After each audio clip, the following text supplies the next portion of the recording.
Members, we have had apologies from Michael Copeland. Any others to be noted? Alex Maskey, thank you. Members, at page 6, there's an invitation to an event being hosted by Queen's University. It's entitled Britain and Europe, the End Game, an Irish Perspective. It's tomorrow. It's at 6 p.m. in the old Senior Common Room at Queen's. And as with the invitation at page 8, which is an invitation to the inaugural Northern Ireland Human Rights Commission Social Justice Lecture, which is scheduled for the 9th of June, could I ask members to respond directly to the organisers if they wish to attend.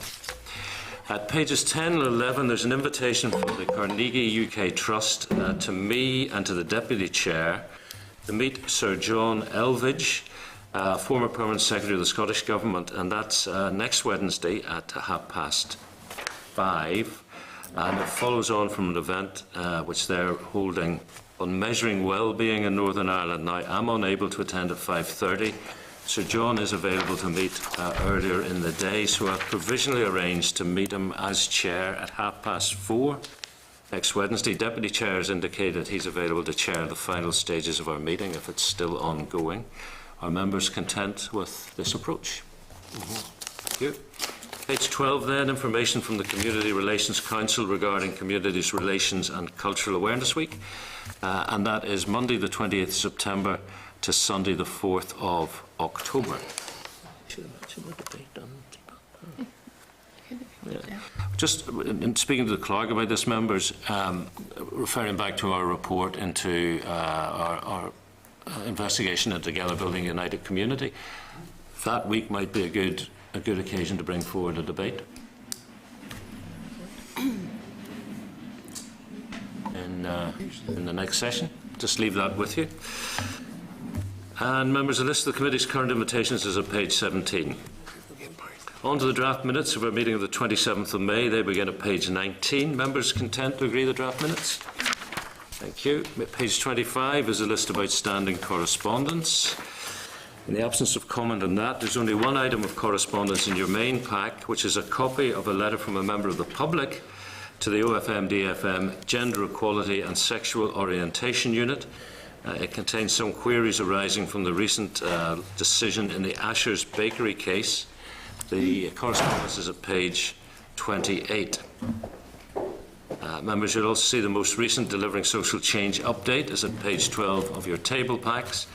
This was also emailed directly to members on Friday past in view of the dates provided for the Bright Start information sessions. In the absence of comment on the above, can I refer you to the draft forward work programme, pages 31 to 32 of your packs? And can I just remind you we've agreed that next week we're going to meet in the Senate chamber. Are members content with the proposed forward work programme? We now move to consideration of the Children's Services Cooperation Bill. When we were last briefed by the Department, officials indicated a number of areas for proposed amendments to the bill, and these are outlined in your packs from pages 43 through to 45. In a subsequent discussion, we had indicated that we were broadly supportive in principle of the direction in which OFMDFM is going with regard to potential amendments, but our support was subject to sight of the text of the proposed amendments. Last week, we noted correspondence from the bill sponsor, Stephen Agnew. He had also indicated he's generally supportive in principle of the direction being taken by the Department. However, he advises that he would need to see the final proposals before he can decide whether he believes further amendments would be required. And a copy of his correspondence is at page 38. Unfortunately, members, the text of the draft amendments to be proposed by the Department, that text is not available for us to consider today. We do have a very limited time scale within which to report to the Assembly, and an update of that is in your pack, pages 46 to 47. Now, I did suggest last week that this week was decision week, but we could allow one more week to see if the Department is in a position to provide us with their draft amendments.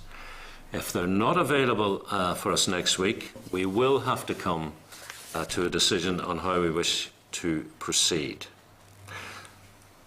And if that is the case, members, could I suggest that we need to be prepared next week to discuss in some detail any specific amendments that we may want to bring forward. So at that point, I would suggest that we would be going through the bill, not in a formal clause-by-clause way, but going through it informally, clause by clause, and asking you to identify which clauses are those which you would like to send instructions for draft amendments for.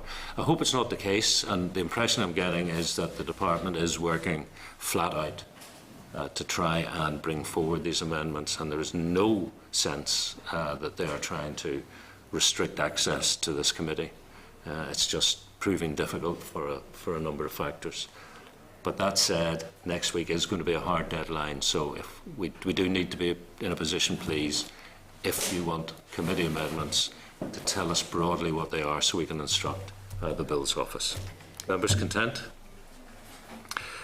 Finally, on this issue, members, last week we considered correspondence from Kinship Care. They wanted an opportunity to present to the committee. Bronwyn advised the Committee for Employment and Learning had received a briefing from Kinship Care last week, and the clerk was asked to review the transcript to determine any issues of relevance to this committee's remit. The clerk's note is at page 18 of tabled papers. Members have any comment? The basic conclusion is it doesn't actually fall within our remit. Okay, members, we have a briefing now from departmental officials on June monitoring, the savings delivery plan and the provisional outturn for 2014-15. As always, a number of papers in your packs. The clerk's brief is at page 49. The opening OFMDFM budget position for 15-16 is at page 51. And an update on the Department's performance against its savings delivery plans are at page 55. And our papers on June monitoring were received today at a few minutes after 1 p.m. and these were emailed directly to members, and you also have them in front of you in terms of hard copy.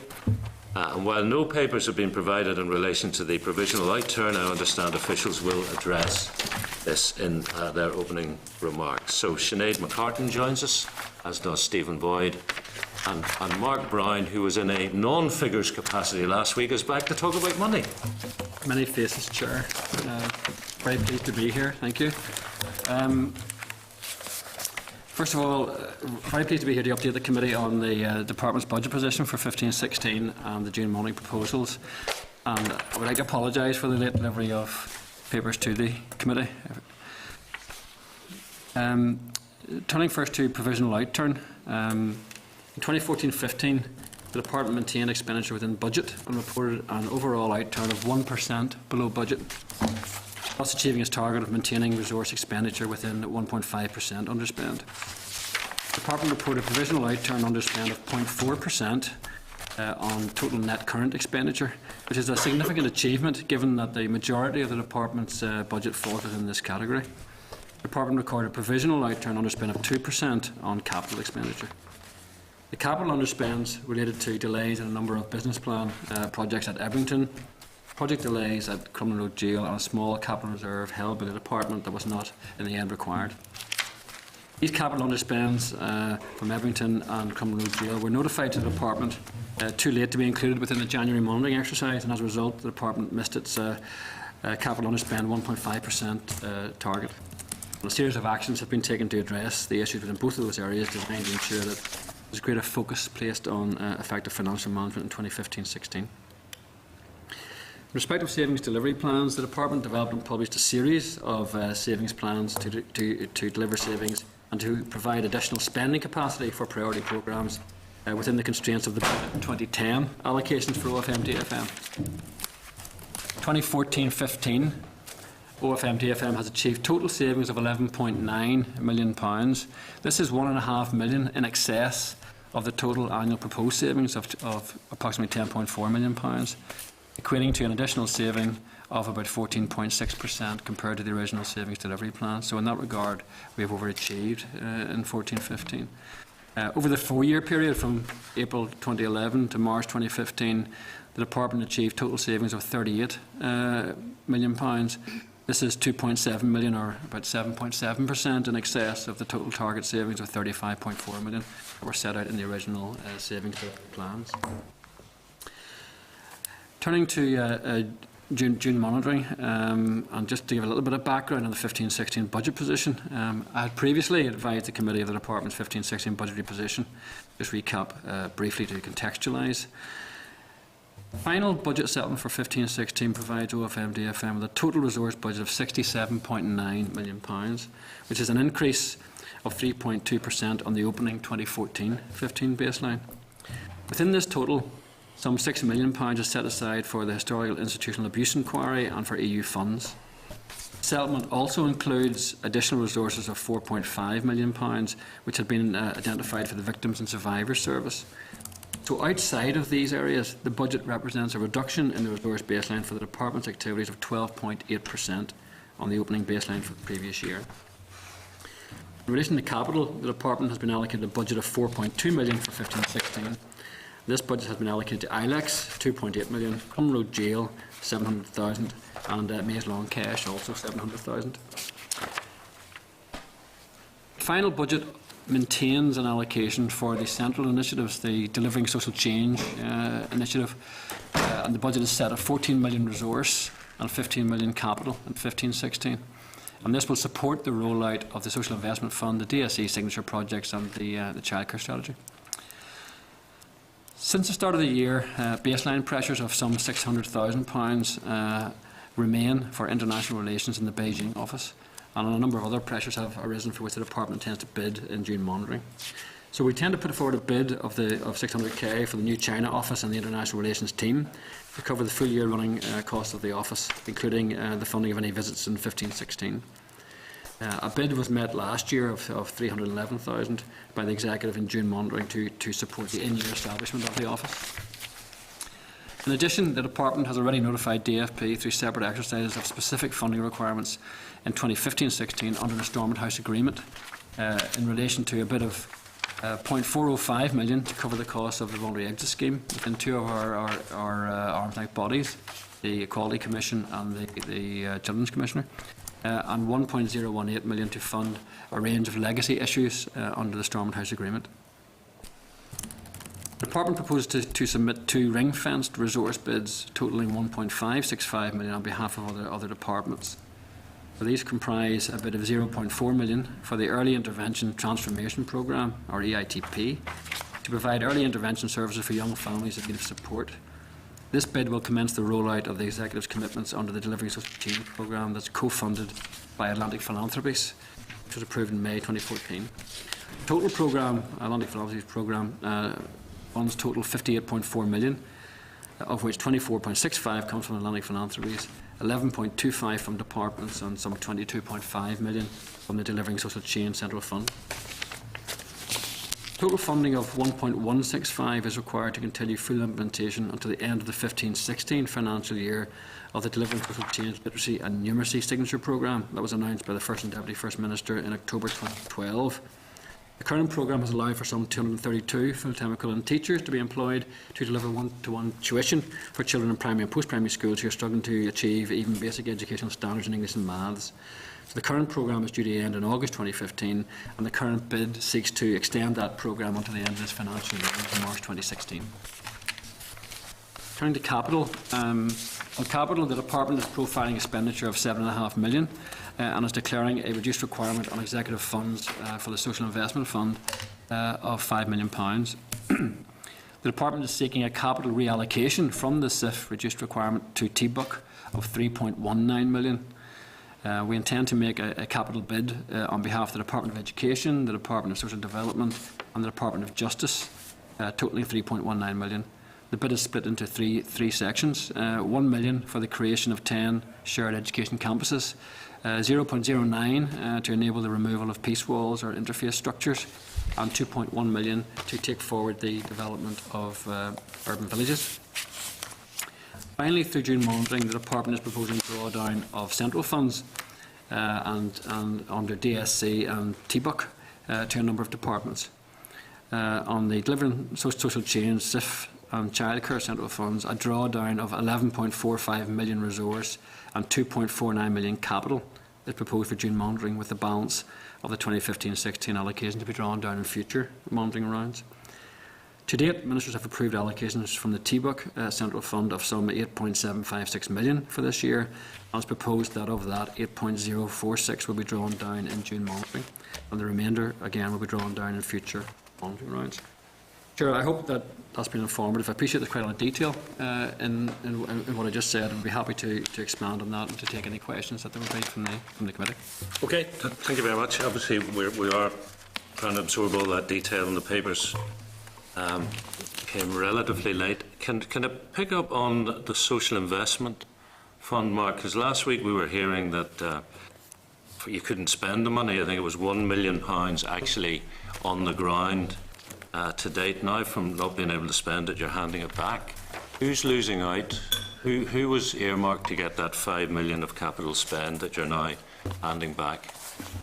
Well, the funding that we had originally been profiled for the Social Investment Fund. What we're talking about doing is putting that back and then seeking it for the TBUC capital funds that I mentioned. But I would say in relation to SIF that while spend so far this year hasn't been what we would have wanted it to be, we do have some 53 million committed to 33 projects, which is 67% of the total budget. And we're profiled to spend some 12.4 million over the course of the year. So the SIF programme, while it's been slower than we would have liked to get to where it is now, it is starting to develop momentum and spend is starting to come through. Okay. I want to make a distinction between capital and resource in terms of SIF, because when we look at the reduced requirement of 5 million, reason for resources being surrendered, the Social Investment Fund is operating on the basis that 9.5 million is sufficient for current commitments.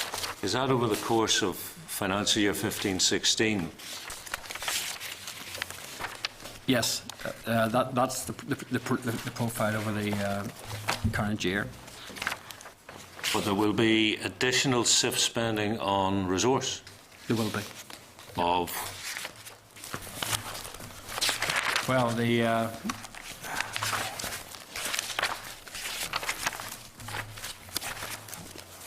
terms of revenue projects and SIF, I haven't got the precise figure for spend. We're estimating 4.768 million this year. On revenue? Yeah. And that relates to 11 letters of offer that have issued and 5 projects on the revenue side which are at the service delivery organisation stage. So at the end of this financial year, it'll be 4.8 of revenue spent, 9.5 of capital spent. You've already spent £1 million in year 14-15. That's 15.3 million out of 80 million. A full year after you were supposed to have spent the 80 million. Wow. This is slow. Well, at the last hearing, Chair, we went through this in some detail. I did explain at that point that the spend hasn't been where we would like it to be, that arose for a range of reasons, which included the need to work with communities, to work with the steering groups to develop those projects, a range of issues that have emerged as those projects have come through in relation to things like ownership of land, in relation to contamination, a whole range of issues like that had to be sorted out. So it has taken time to get the systems and the process up and running and to get the spend where we'd like it to be. But the spend is starting to come through. The momentum is increasing, and we have 2/3 of the capital project committed at this point in time, and the committee will see spend coming through in terms of revenue and capital both this year and in the coming years. I do accept, Mark, we did go into it in some detail, but just the additional information we're getting today now tells us that while the plan was by the 30th of March 2015, 80 million would have been spent. By the 30th of March 2016, a year later than the plan, 15.3 will have been spent. 15.3. I mean, that is slower than even I thought, I have to say. But can you identify the actual projects that are not coming through on time? These are capital projects. These are areas suffering dereliction, presumably. Well, the position on, I'll just take the committee through both the revenue and the capital. In terms of the revenue projects, the situation with SIF at the moment is that we have 11 letters of offer issued with 24.6 million. And 5 of those are the service delivery organisation being appointed, which is the point at which they start to deliver.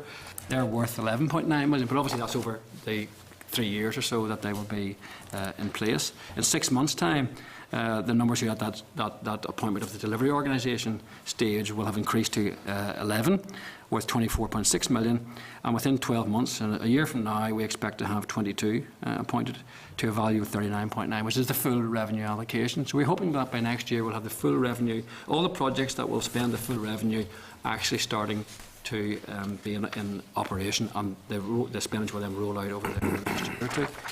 In relation to capital, we currently have 19 letters of offer issued at a value of 23.2 million. 2 of those are actually at the stage where they have appointed contractors and are on the ground to a value of 1.5 million. 6 months from now, we expect that number to increase to 4, worth 2.6 million. A year from now, we are hoping that that will have increased to 17 at the contractor stage, worth 18 million. And 18 months from now, we are planning that all 34 projects that we have on the capital side will be at the stage where contractors are appointed, and there's 46.8 million pounds value beginning to be constructed in terms of SIF. So that's the time frame we have around SIF. But the 5 million that you're surrendering, you're saying the reduction is due to slower than anticipated progress in allowing lead partners to commence some projects. Can you tell us what the some are? I would have to come back to you, Chair, on the detail of those particular ones. I mean, we have the list of all the projects, but so I don't have all that detail with me, though I have a lot of detail with me. So you're handing 5 million back in, but you're saying can we have 3.19 of that for T-Buck, or Together Building a United Community? Okay.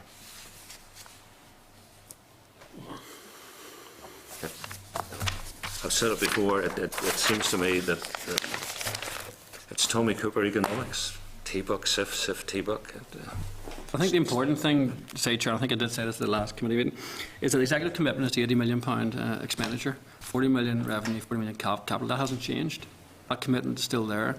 What is happening is at the moment we haven't been able to meet the profile of that expenditure, and that expenditure there for each year is being allocated to other critical projects under the Delivering Social Change programme. So it's not being lost to SIF, and it's being used for other key programmes that come under that umbrella. Hence, for example, the suggestion in this case that some of the funding is reallocated to Together Building a United Community. So these are going to worthy projects and important projects, and there's no loss to the overall SIF programme. The Beijing office, everything on course? The Beijing office was approved by the executive of the International Research Strategy in February 2014 and was established last September. We've had an officer out there who's been developing formal relationships with the Chinese government. And that has also coincided with the establishment locally of the Chinese consulate, and the Chinese consulate general arrived at the end of December 2015. The officer in Beijing has been making contact, to say, with government departments, but also with a number of the local provinces, including Shenyang and Liaoning.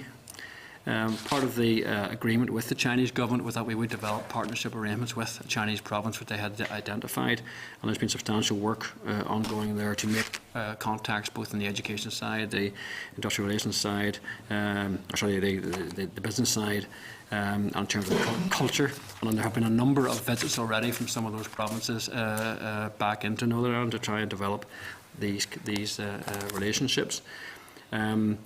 We've negotiated and secured agreement to 3 economic and 3 government-led visits from China to Northern Ireland this month, next month and the month after. So good progress is being made there. There's also been a lot of work done on the agricultural side in terms of pork inspection visits, and the Dard Minister is going out next month to meet with some of the agricultural bodies in Beijing, or sorry, later on this month, to meet with some agricultural bodies in Beijing. So quite a lot of activity and good progress being made there. We only have one officer out there and one locally engaged member of staff, but working with Invest NI and working with other bodies from here who have connections out there, like the University of Ulster and Queen's, to develop those relationships. So that is going well. Yep, sounds positive. Yeah. Atlantic Philanthropies, 400,000. I presume that's because you put the money in and that levers the money out of Philanthropies, and that's for that whole range of new signature projects we discussed last week. That particular bid is to match the Atlantic Philanthropy funding for a range of projects called the Early Interventions Transformation Programme. There's 3 work streams with 9 projects worth about 21.5 million. That's the first element of that. Then 1.165 for numeracy and literacy. That's a DSC, Urban Social Change. Okay. Could I move you on actually just to Together Building United Community? You said we're talking about shared education campuses, removal of peace walls, stroke interface structures, and urban villages. Do you have the detail, Mark, of which education campuses, which peace walls, which villages? In terms of the urban villages, there are currently 5 urban villages that have been announced. One in Collin, one in the Lower Newtownards Road, one in Ardoyne and Ballysillin, one Markets, Donegal Pass and Sandy Row, and the other is the Fountain and the Bogside up in Derry. So those are the 5 urban villages, and what we're seeking funding for on the TBUC bid there is for some early actions on the capital side to help to make some early progress in those areas. In respect of the other areas under TBUC, the interface barrier removal, Department of Justice is leading as a lead coordinator, his lead department in that area. At the outset, there were 59 interface barriers, 22 of which were run by the Housing Executive, and work to date has reduced this number to 52. And engagement is currently ongoing with around 40 of the 52 remaining areas. And DOJ continues to work with ourselves, Belfast City Council, the Housing Executive and the International Fund for Ireland to try and remove those barriers.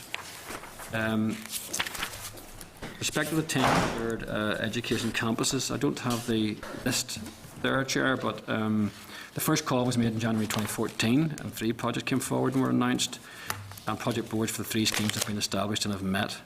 A second call for applications opened in October 2014 with the deadline for the end of January this year, and 6 proposals were submitted under the second call covering over 20 schools, and those are currently being assessed. Let's hope to announce the successful projects under the second tranche in June 2015.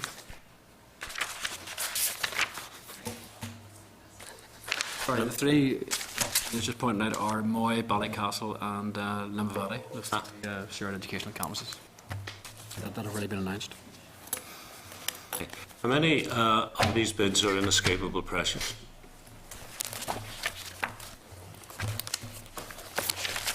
Well, by inescapable,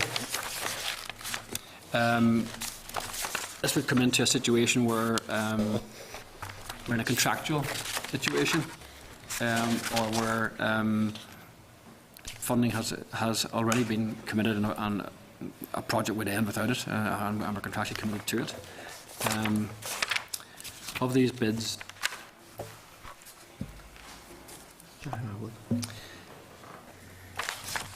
well, China office, we have someone out there. We would want to maintain that presence. Is it inescapable? If we were not to meet that bid, I think we would find that for somewhere else if we could within the budget. If we couldn't do that, that would create real difficulties in terms of our international relations with China. So that would be as close to inescapable. We're not contractually committed to it, but there are other reputational issues that would lead to us wanting to ensure that was covered. In respect of, for example, the Atlantic Philanthropies and the Numeracy and Literacy Project, those are not inescapable. Those projects could, in the case of the Numeracy and Literacy, we would not be extending it. So the project would come to an end at the point in time where it is at the moment. In respect of Atlantic Philanthropies, we would be unable to provide the funding for health to carry through on their commitment to get that started. It's still at an early stage. I don't think it could be, well, they have entered into a letter of offer, so that is contractual, so that would be inescapable. In respect of the capital bids for T-Buck, they would not be inescapable because they are developmental. So I think what I'm saying is that the 400k is inescapable, and the 600k for the child office would be cause reputational damage, and to that extent, significant reputational damage to that extent, could be deemed to be inescapable. Final question for me, Mark, is on the voluntary exit scheme. Are you budgeting for that at this stage, or is that working? Well, we are. The voluntary exit scheme, from our perspective, relates to two of our arm's length bodies, to Nikki and to the Equality Commission. So we have some funding set aside for it, and we are bidding for that, and we expect to hear as to whether or not those will be successful fairly soon. We've approved the business cases for both of the schemes, but it was subject to funding becoming available through the monitoring round process. And also subject to the scheme going ahead. Yep. Members, we content? Some questions. Thank you. The first one is going back to SIF. If capital monies aren't required for SIF and are being reallocated to T-Buck, some of them are being reallocated to T-Buck, where's the money going to come for those for the SIF capital when that is required? Well, the executive commitment is £80 million for SIF as a whole. We obviously are in regular contact with DFP in terms of our level of spend on SIF. So the funding for the extra monies that we haven't yet expended in SIF to get it up to the 80 million will have to come from a central fund from DFP, as agreed by the executive. So it's a future cost. Yeah, but is it going to come from a central DFP fund, or is it going to come from monitoring rounds? Any further, if you're not spending 5 million capital now, but you think in 18 months it'll all be spent, which is what you said, where is that £5 million going to come over the next 18 months? Well, there's the current commitment from the central funds is for 12 million resource, 14 million resource and 15 million capital. And we're working on the assumption that will continue year on year. But DFP haven't given an indication of how long that will continue for. That will have to be decided as part of the next comprehensive spending review. But at the moment, there's that regular 14 and 15 million pounds coming in. So we are working on the basis that will still be there, and the first call on that will be for SIF and for childcare. To the extent that any of those are not spending up to that amount each year, that money will either be surrendered or be available for other capital projects within delivering social change, and that will continue. Now, it may be in some cases we will bid in year, as you suggest, where there is a shortfall. But according to what you've said, some of the spend in SIF will be in the context and after the next CSR, because it's going to take at least 18 months, and I think we'd be lucky if it was only 18 months based upon the form of this scheme to date. So what certainty is there, given that you're not spending the money in this CSR period or in this one-year budget period, what guarantee is there that there'll be any monies in the next CSR, given that the monies are being surrendered in this financial year? Well, there's no guarantee of expenditure on SIF or indeed anything else as we look forward to the next comprehensive spending review. And this is an issue for all departments carrying forward programmes. But in that context, are you able to enter into contractual relationships in relation to projects that are not yet? Well, we enter into them on the basis that the executive commitment is to 80 million, and we have not yet expended 80 million, and therefore we will work to that 80 million total. Now, the timing of that will change, obviously, because originally that had been intended for the first 4 years. That is now stretching out over a different period, and in the interim, that money is being spent on other worthy projects. But that's what we're working to. But if some of the SIF spend has to go into the next CSR, and in my view will go well into the next CSR, are you saying to groups that those who might have been expecting an allocation this year, that's not now going to be allocated? Are you saying we can't enter into contractual relationships with you, given that we haven't got a CSR concluded yet? No, what we're working with ministers and is to the executive commitment of the 80 million, making letters of offer, which are a contractual commitment, setting out what the spend will be and profiling that over that period, but doing that in the knowledge that the backing for that and the support for that comes from the executive commitment to 80 million, and making that explicit to DFP and to our ministers as we take that forward. Rendering commitments even though there's no CSR being concluded and there's been no budget allocations from DFP for the period after 2016.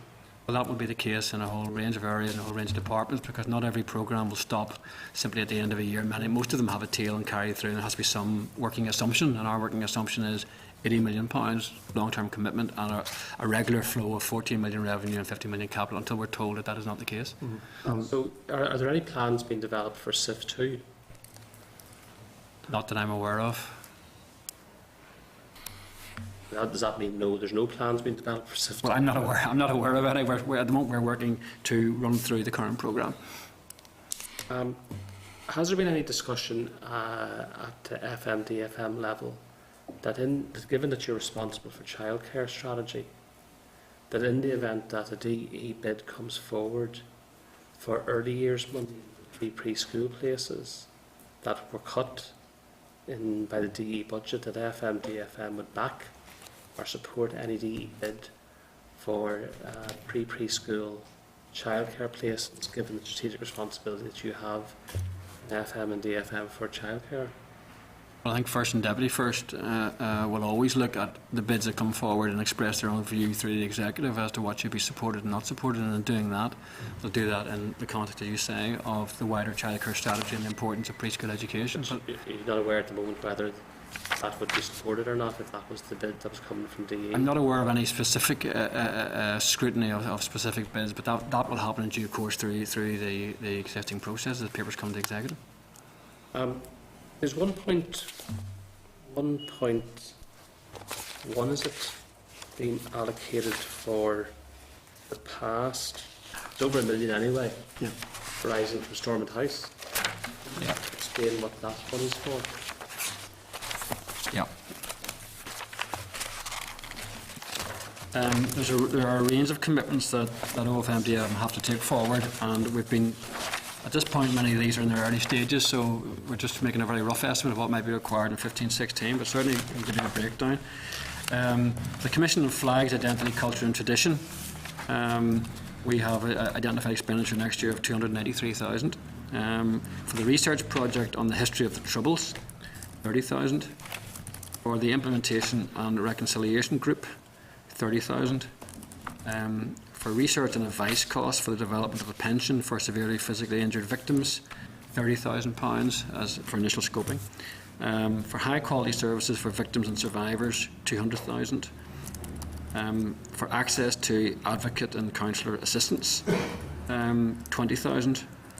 For mental health trauma provision, 390,000.